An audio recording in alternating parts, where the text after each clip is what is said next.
नमस्कार, जय शिवराय, जय शंभूराजे. तुम्ही सर्वांनी महाराष्ट्रातील दरी खोऱ्यातील डोंगरातील अनेक प्राचीन गुहा बघितल्या असतील, पण आज मी तुम्हाला अशी एक चमत्कारी गुहा दाखवणार आहे. ती स्वतः देवानी डोंगर खोदून बनवली आणि पराशर ऋषींना भेट म्हणून दिली. आणि त्या गुहेमध्ये जाऊन पराशर स्वामींनी त्यांच्या पत्नीसह अनेक वर्ष तपश्चर्या करून भगवान विष्णूला प्रसन्न करून घेतले आणि विष्णूंनी लक्ष्मीच्या रूपात त्यांना दर्शन दिले. आणि ही गुहा देवानी खोदल्यामुळे बघण्यासारखी आहे.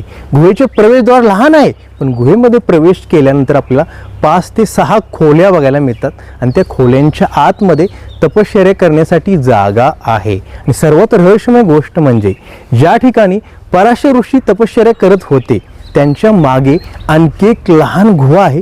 ती गुहा जमिनीच्या आतमध्ये कुठेपर्यंत जाते हे देखील आपल्याला बघायचे आहे. त्यासाठी आपल्याला कोल्हापूर जिल्ह्यातील पन्हाळगडापासून पावनगडाच्या दिशेने जाणाऱ्या मार्गाने प्रवास करत जावं लागणार आहे. त्या ठिकाणी डोंगराच्या आतमध्ये आपल्याला ती गुहा आतमध्ये जाऊन बघावी लागणार आहे. तुम्ही देखील माझ्यासोबत या व्हिडिओमध्ये बनून राहा, मग तुम्हाला देखील समजेल सह्याद्रीच्या डोंगरांमध्ये अशा पण काही गुहा आहेत ज्या प्रत्यक्षात देवाने खोदून दिलेल्या आहेत. हे प्रत्यक्षात तिथे गेल्यानंतर आपल्याला समजणार आहे कसे शक्य आहे. आता आपण पावनगडाच्या दिशेने जाणाऱ्या मार्गाने प्रवास करत पराशर ऋषींच्या पराशर गुहेजवळ जाऊन सर्व काही बघूया.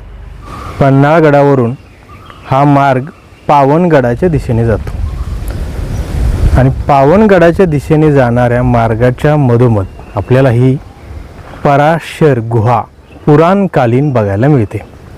वरती जाण्यासाठी ह्या दगडी पायऱ्या आहेत.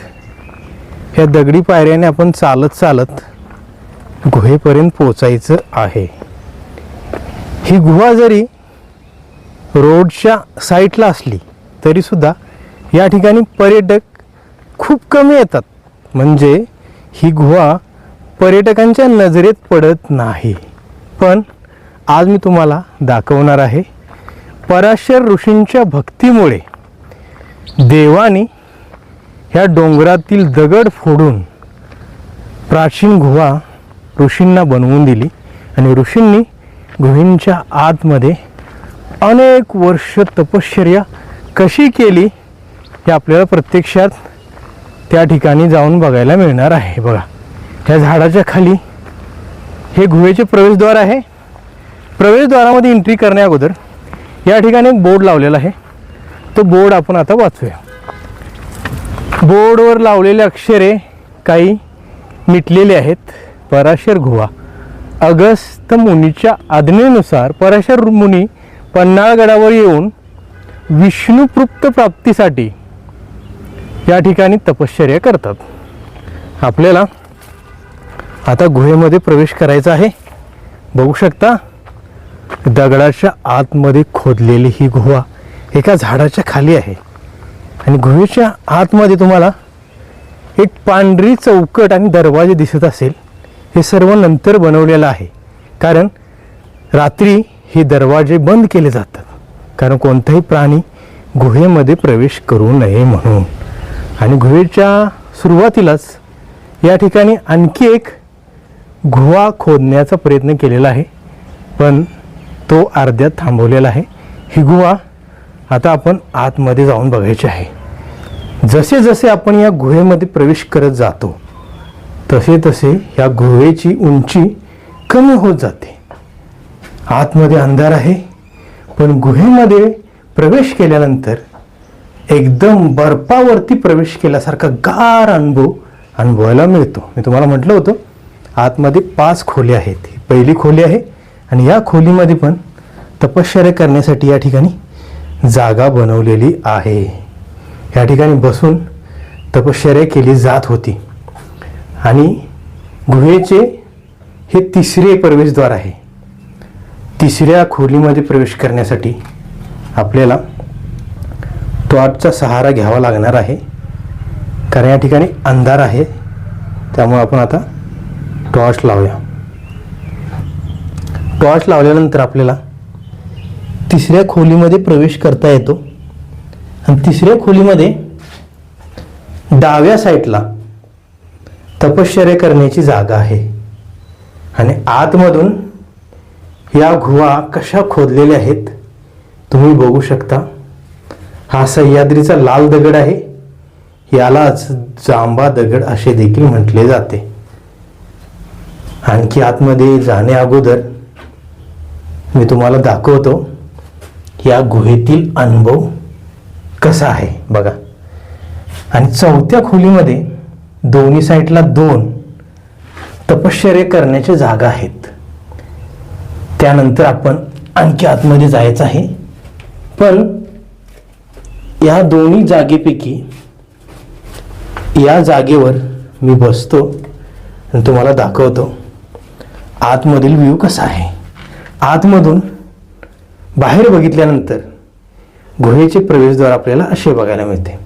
मित्रांनो, चौथ्या खोलीमध्ये आल्यानंतर मी तुम्हाला म्हटलं दोन्ही साईडला 2 जागा आहेत तपश्चर्या करण्यासाठी. एका जागेवरती मी बसलेलो आहे आणि मी इथून बसल्यामुळे तुम्हाला इथला व्ह्यू असा दिसत आहे. आपल्याला आणखी आतमध्ये अजून एक प्रवेशद्वार दिसते. त्या प्रवेशद्वारामधून आतमध्ये गेल्यानंतर स्वामींची मूर्ती आहे. त्या मूर्तीच्या मागे आणखी एक गुहा आहे असे बोलले जाते. पण आपण आतमध्ये जाऊनच बघायचे आहे ती गुहा कशी आहे आणि आतमध्ये त्या गुहेच्या जाता येते का नाही. बघू शकता मित्रांनो, बाहेर गरमी आहे, घाम येत आहे, पण आतमध्ये आल्यानंतर थंडावा आहे. माझ्या चेहऱ्यावरती तुम्हाला कदाचित घाम दिसत असेल, पण तो बाहेरून चालत येल्यामुळे आलेला आहे. पण आतमध्ये एकदम गारवा आहे. अशा शांतमय ठिकाणी पराशर ऋषींनी त्यांच्या पत्नीसह अनेक वर्ष तपश्चर्या कशी केली असेल याचा अनुभव या गुहेमध्ये आल्यानंतर आपल्याला बघायला मिळतो. या ठिकाणी कुणाचाही त्रास नाही, ना पक्षी, ना वारा, ना माणसे, ना काहीच आवाज नाही. फक्त शांत आवाज आणि भगवंताचं नाम.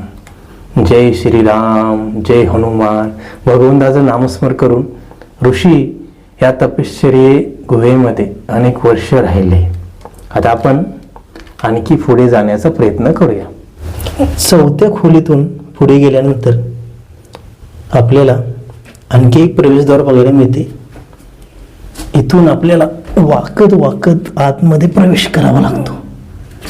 आतमध्ये आल्यानंतर समोर आपल्याला पराशर ऋषींची ही मूर्ती बघायला मिळते. तुम्ही दर्शन घ्या. मी दर्शन घेतलेलं आहे. सांब सदाशिव, सांब सदाशिव. आणि आतमधून बोलत असताना आवाज कसा घुमत आहे हे देखील तुम्ही बघू शकता. आणि आणखी आतमध्ये आल्यानंतर आतमधून गुहेचे दरवाजे आपल्याला असे बघायला मिळतात. आणि ह्या गुहा कशा खोदलेल्या आहेत ह्याच्या निशाणी आपल्याला या ठिकाणी बघायला मिळतात. म्हणजे हे दगड ओलसर आहेत. ह्या दगडामध्ये पाझर आहे. पाण्याचा अनुभव देखील आपल्याला या ठिकाणी अनुभवायला मिळतो दगडांना हात लावल्यानंतर. आणि स्वामींच्या मागे आणखी एक गुहा खोदलेली आहे. ती कुठंपर्यंत जाते हे काही माहीत नाही, तरी सुद्धा आपण प्रयत्न करूया. तर मित्रांनो, स्वामींच्या मूर्तीच्या मागे आणखी एक गुप्त मार्ग असावा या साईडला, पण पुढे मातीमुळे तो गुप्त मार्ग मोजून गेलेला आहे. आणि आतमध्ये जाण्यासाठी जागा नसल्यामुळे आपण आणखी काही पुढे जाऊ शकत नाही. तुम्हाला मी या ठिकाणी येऊन स्वामींचे दर्शन घडवून आणले आणि या गुहेतील मस्त अनुभव देखील अनुभवून दिला. आता मी गुहेमधून बाहेर निघालेलो आहे. जसे जसे आपण गुहेतून बाहेर येतो तसे तसे आवाज नॉर्मल यायला सुरू होतो. बघू शकता तुम्ही. या गुहेमधून बाहेर आल्यानंतर गुहेचे प्रवेशद्वार असे आपल्याला बघायला मिळते. मित्रांनो, पन्हाळगडावरून पावनगडाच्या दिशेने जात असताना वाटेमध्ये आपल्याला ही पराशर गुहा बघायला मिळते. आज मी या गुहेपर्यंत आलो. गुहेच्या आतमध्ये जाऊन तुम्हाला गुहेतील 5 ते 6 खोल्या दाखवल्या. गुहेची लहान लहान प्रवेशद्वार दाखवली आणि सर्वात आतमध्ये असलेली पराशर ऋषींची मूर्ती दाखवून तुम्हाला दर्शन देखील घडवून आणलं. मूर्तीच्या मागे आणखी एक गुप्त मार्ग आहे, पण तो मातीमुळे पूर्णपणे मुजलेला आहे, त्यामुळे आणखी आतमध्ये जाता येत नाही. मी प्रयत्न केला पण आतमध्ये जाता येत नाही. आणि ही गुहा म्हणजे इतिहासामध्ये ज्याचा उल्लेख आहे की भगवंताने ही गुहा ऋषींना तपश्चर्या करण्यासाठी खोदून दिली, हे सर्व आपल्याला या ठिकाणी आल्यानंतर बघायला मिळते. तुम्ही देखील पन्हाळगडावर कधी आला तर या गुहेला नक्की भेट द्या. ही गुहा आतमधून कशी आहे हे नक्की बघा, पण आतमध्ये जाताना टॉर्च लावून जावा, कारण कदाचित आतमध्ये साप किंवा इतर प्राणी बसू शकतात. त्यामुळे अशा ठिकाणी आल्यानंतर टॉर्चचा उपयोग करणे गरजेचे असते. आणि सह्याद्रीच्या लाल दगडाला कसा खोदलेला आहे हे आपण आतमध्ये जाऊन बघितले. आणि पराशर ऋषींनी अशा शांतमय ठिकाणी कशी तपश्चर्या केली असेल तुम्ही मला कमेंट करून नक्की सांगा. तर आजकालच्या युगामध्ये माणसाला एका बंद रूममध्ये मोबाईल न देता कोणाशी बातचीत म्हणजे बोलणे न करता 2 तास जरी ठेवले तर माणूस थकून जातो आणि बोर होतो आणि तो चिडचिडपणा करू लागतो. मग विचार करा, खूप प्राचीन काळामध्ये पराशर ऋषींनी या गुहेमध्ये अनेक वर्ष ध्यान लावून तपश्चर्या कशी केली असेल. फक्त भगवंताचं राम नाम, रामकृष्ण हरी, भगवंताचं नामस्मरण करून स्वामींनी त्यांच्या पत्नीसह अनेक वर्ष अशा ठिकाणी तपश्चर्या केली. म्हणून भगवान विष्णूंनी लक्ष्मीचे रूप घेऊन या ठिकाणी प्रवेश केला आणि स्वामींना दर्शन दिले. अशा अनेक गोष्टी प्राचीन काळामध्ये घडलेल्या आहेत. त्याचा अनुभव घ्यायचा असेल तर प्रत्यक्षात आपल्याला छत्रपती शिवाजी महाराजांच्या गडावरती किंवा सह्याद्रीच्या पर्वत रांगेमध्ये व्हिजिट करावं लागतं, तेव्हाच आपल्याला हे सर्व काही बघायला मिळते. आज मी कोल्हापूर जिल्ह्यातील पन्हाळगडावरती येऊन तुम्हाला पराशर ऋषींनी तपश्चर्या करण्यासाठी बनवलेल्या गुहेमध्ये घेऊन सर्व काही दाखवलं, हा व्हिडिओ बनवून दाखवला. हे सर्व काही तुम्हाला कसे वाटले मला कमेंट करून नक्की सांगा.